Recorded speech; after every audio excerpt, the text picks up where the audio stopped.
Hello everyone, Helen here. How are you doing?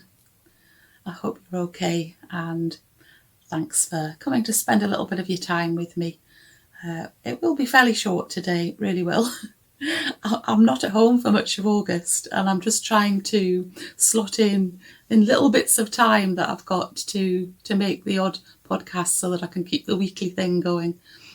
So yes, it's just going to be a short and sweet one today. Nice and gentle. I've got 3 knitting projects to show you that I'm busy with at the moment, and 1 finished project, and then we're going to finish off just with some nice relaxing piano and a little bit of poetry. So yeah, so that's me today. So let's get straight on, and I've got 2 new projects that I haven't shown you before, although one of them I told you I was going to do, and that is a cowl.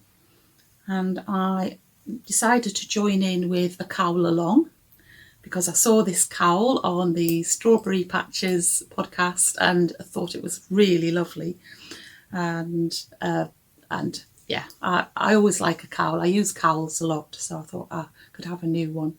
It's called the Like Candy cowl. I think I have shown it to you in a recent podcast, but I can't remember the name of the designer, but I'll put it here. Yeah, I am using 2 yarns that I've had in my stash for absolutely ages. The darker blue is one that I bought from Lucy Locketland, and that is a really beautiful feeling yarn. It'll be lovely for around my neck because it contains 20% silk as well as other things. Can't remember what the other things are, but I'll show you a label of it. Yeah, and then I am using as a contrast some yarn from Mr. and Mrs. Rabbit yarns, and in fact they're not dyeing yarn anymore, so this is extra precious because I know I can't get any more, but it's a lovely light shade of it's got obviously it's cream and pale purple and got little flecks of pale green and turquoisey colours in it as well. So I think that's looking really nice as a contrast. So the first bit of the cowl is stripy and it's knitted flat to begin with. Oops, I went the right way around. And then at a certain point you join it in the round. So that's why I've got this circular that I'm knitting it on. I'm using 3.75mm, although the pattern says 3.5, so I'm hoping that will be okay. And yeah, I think it'll be fine. There's not much difference between those needle sizes. So yeah, so that's one that I think if you watch the podcast where I was talking about craft projects that I would take away with me, that's one of the ones. So yes, that will be coming with me on my travels. So that's that one. And then a project which I just spontaneously decided to cast on after watching the lovely Ange from Yarn and Yarns podcast. She's decided to have a hat knit along, and so I thought, right, well I might join that if I've got a hat that I want to make. So I had a look through things I've got in Ravelry that I haven't used yet, and found this pattern for a zigzag hat and thought, right, yeah, I do want to make that. I would like to have a new hat, or it might be one that I gift to somebody. So I've made a start on that. I've done the rib, but it's got to be about 6 inches long before I start on the nice colourwork zigzag pattern. And I'm using Drops Soft Tweed, which I really love, and I've only used it for toys so far. So that's another nice small project. I was watching somebody's podcast recently where she was saying that she kind of felt, as a knitter, she felt compelled to make garments and things because of all of the things that she was seeing on Instagram. Everybody seemed to be making jumpers and, shawls and all kinds of things. And I mean, I don't feel like that at all, I have to say. Maybe it's partly because quite a few people who I follow on Instagram either love making toys themselves, which is my first love, definitely, or or else lots of people are encouraging and really like to see the toys. So yeah, I don't feel any compunction whatsoever to make garments, although I think it is nice to have, handmade jumpers and all kinds of things. But I do have a tendency just to go for small things like hats, cowls. However, I have mostly over the last 3-4 months, since Cinthia Vallet's Mouche and Friends book came out, especially, been just addicted to making cute animals. And so the third project I'm going to show you today is another animal. And this again, so all 3 projects are here are for knit-alongs, because Cinthia Vallet is also having a knit-along just to knit any of her animal patterns. And so I've chosen to cast on, take that out, a new animal, which is the little cat. And when I first saw the cat in the book, I wasn't really sure if I liked it very much. But then when I was watching the lovely Marina on the Strawberry Patches podcast, she's made the cat, and she did the excellent thing of adding whiskers, which are not in the book. You just add a nose and mouth in Cinthia Vallet's pattern, but it makes all the difference to have whiskers. So I haven't added whiskers yet because I don't want them getting squished all the time while I'm busy knitting all the other bits. But hopefully you can see there I've done one of the arms. I've started on the other arm there. I'm not sure if this is something I'm going to take on my travels, because I haven't had great success with carrying about lots of things on double pointed needles in all funny directions and things. So yes, anyway, but that is the cat started in the book. The cat is called Giorgio and he's a boy, but this one is definitely a little girl. Not sure of her name yet, but I'll look forward to showing you more of that there. So yeah, really looking forward to finishing another one. And oh yes, I didn't say the yarn. The yarn I'm using is one of my favourites for toys, Knit Picks Palette 4-ply. And this one, really like the effect of the speckly effect that it's giving, because it's basically 2 colours twisted together, a cream and a light brown. So I think that's really nice. It's going to be a lovely, lovely pussycat. So there we go. That's my cat. And then my finished project is the orangutan. He is so cute. He really is cute. And one of the lovely things about him is his sort of fuzz, his fuzzy fur. And that's because it contains, I used mohair as well as just the other 4-ply yarn. So you start with the muzzle colour, which is some Knit Picks Palette 4-ply, and then you just have a single strand that you're knitting with of your main colour. But then when you get to the halfway point in the head, you join in the mohair yarn, the fine mohair, and knit double for the rest of the orangutan.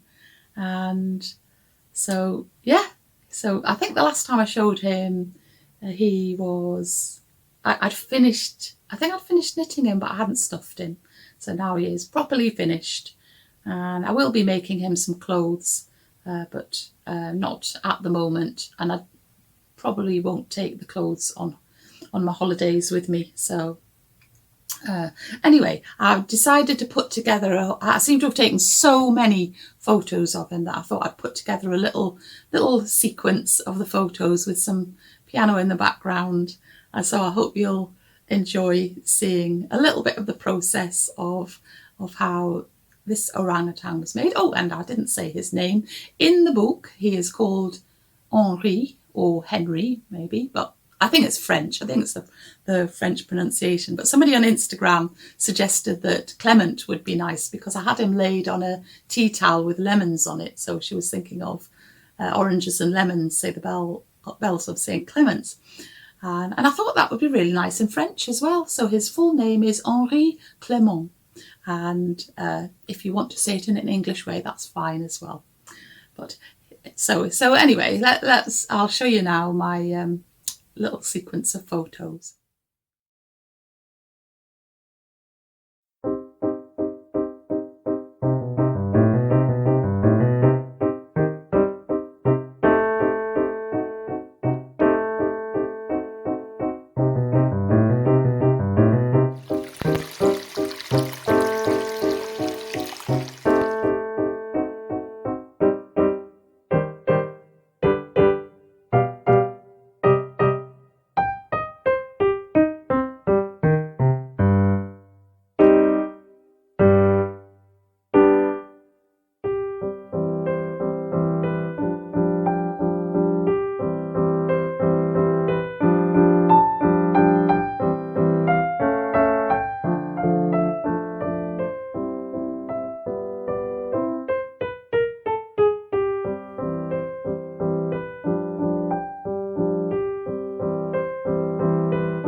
Okay then, so I'm just going to finish off today with a bit of poetry and piano.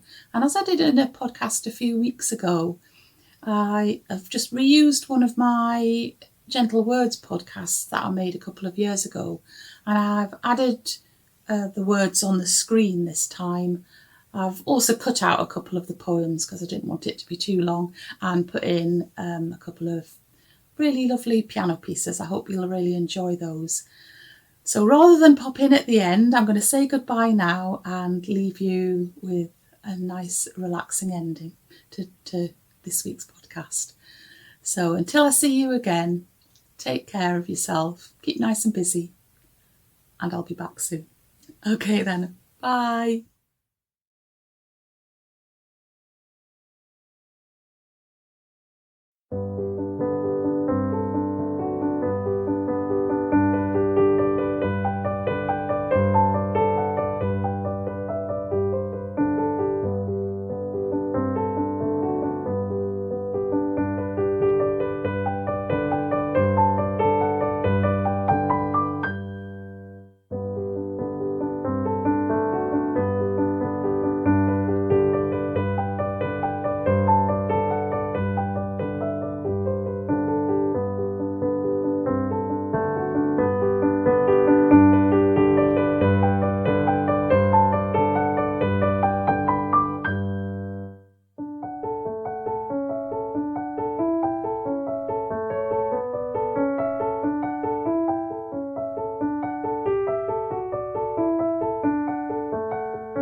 Ballad to a Fish of the Brook by John Walcott. Why fliest thou away with fear? Trust me, there's naught of danger near. I have no wicked hook, all covered with a snaring bait, alas, to tempt thee to thy fate, and drag thee from the brook. O harmless tenant of the flood, I do not wish to spill thy blood. From nature unto thee perchance hath given a tender wife, and children dear to charm thy life, as she hath done for me. Enjoy thy streams, O harmless fish, and when an angler for his dish through gluttony's vile sin attempts a wretch to pull thee out, God give thee strength, O gentle trout, to pull the rascal in. Derwent River by William Wordsworth. Was it for this that one, the fairest of all rivers, loved to blend his murmurs with my nurse's song, and from his alder shades and rocky falls, and from his fords and shallows, sent a voice that flowed along my dreams? For this didst thou, O Derwent, winding among grassy homes, where I was looking on, a babe in arms, make ceaseless music that composed my thoughts to more than infant softness, giving me amid the fretful dwellings of mankind a foretaste, a dim earnest, of the calm that nature breathes among the hills and groves.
A Flowing River by William Carlos Williams.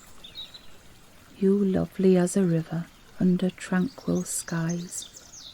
There are imperfections, but a music overlays them, telling by how dark a bed the current moves to what sea that shines and ripples in my thought.